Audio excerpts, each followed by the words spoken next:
Bonjour à tous, donc on se retrouve donc bien sûr pour un petit unboxing. Donc je vais prendre un cutter.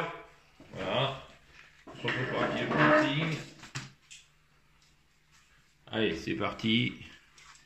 On va ouvrir.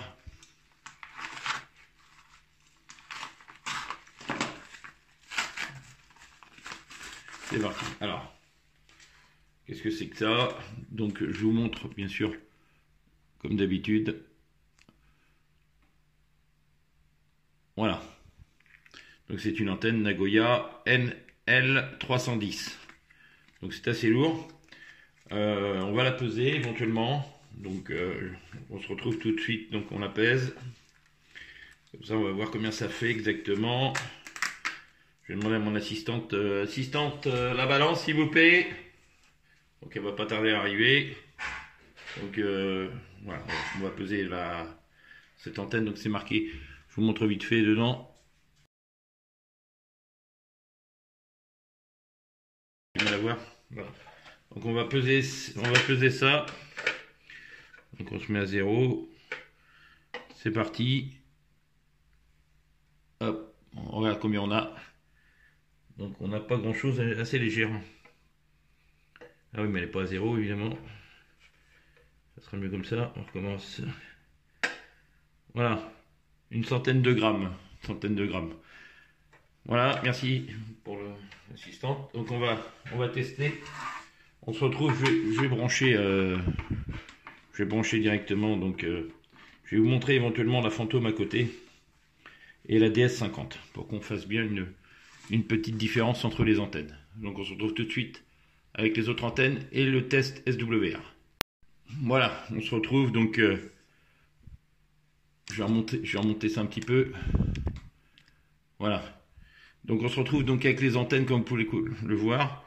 Donc celle-là qui a déjà été testée, 23 cm. Bien sûr vous avez aussi la DS50 qui est vraiment superbe. Très très bonne antenne, celle-là je vous la conseille. En tout cas en V et en U. Et bien sûr la Fantôme, donc on va la mettre, la Fantôme fait 9, donc l'autre est un peu plus grande. Je pense qu'elle fait aux alentours de 12 cm ou quelque chose comme ça. Voilà, un peu plus grande.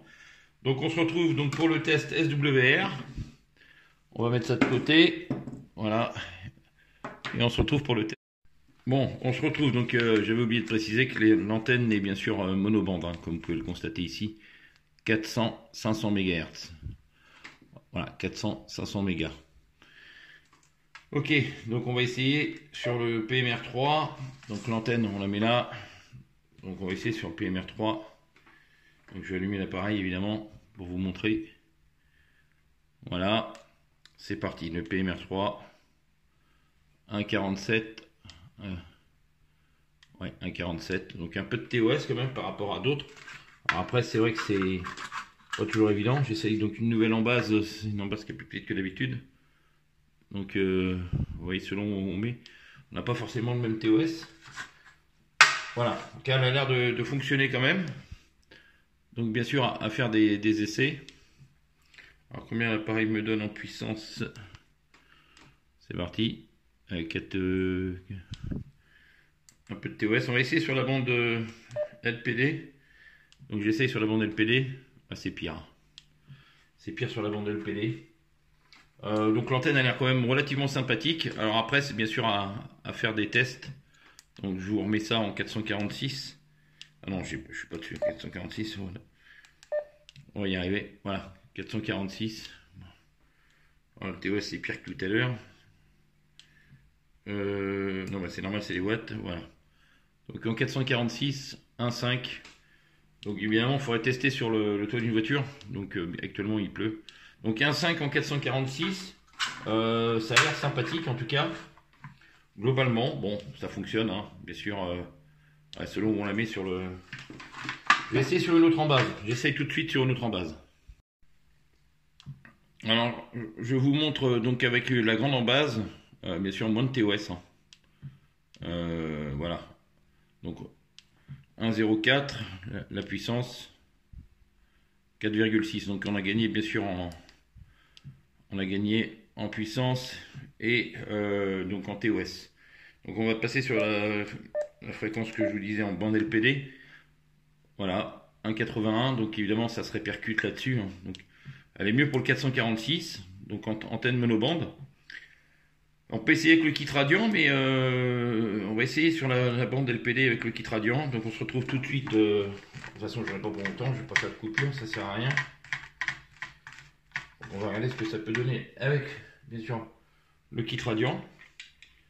Donc bon, c'est vrai que ça c'est le kit Radiant est vendu avec, bien sûr, avec deux types de radiants, des radiants un peu plus grands. Et voilà, ça donne un style. Alors c'est pas forcément utile, ça donne un petit style. Voilà, pour ceux qui avaient des antennes avec des radiants. Donc là on est en Watt, c'est pas bon. Voilà, bon, c'est pas génial, c'est même pire avec le kit Radiant là-dessus. On va repasser sur le PMR3, je vais vous montrer. Donc PMR3, voilà, le PMR3, ok, c'est parti. Oui, bah c'est pire avec les radiants. Donc 73 à tous, donc bien sûr, bonne lecture de cette vidéo. N'hésitez pas éventuellement de mettre un pouce et un commentaire. C'est vrai que le plan de sol c'est important, mais je parle au niveau de l'embase magnétique en tout cas. C'est sûr que peut-être les radiants sont plus efficaces sur l'autre embase magnétique. Donc on va refaire un essai avec la petite embase. A tout de suite. Allez, on reprend avec la petite embase magnétique et les 5 mètres de câble. Allez, c'est parti. Donc là, on est sur le PMR3. D'accord. On est donc en SWR 1. Oui, ça change pas grand chose. Donc par rapport à tout à l'heure. Voilà. La puissance. Donc ouais, bon, c'est pas exceptionnel. On va retourner sur la bande LPD, le haut de la bande LPD. Donc ok pour la puissance, SWR. Voilà, 2,4. Donc avec les radians, ça change pas grand chose. Voilà, en tout cas, 73 à tous, ça peut fonctionner avec cette petite embase. Bien sûr, ça serait mieux sur un toit de voiture, parce que globalement, voilà, là, ça varie énormément.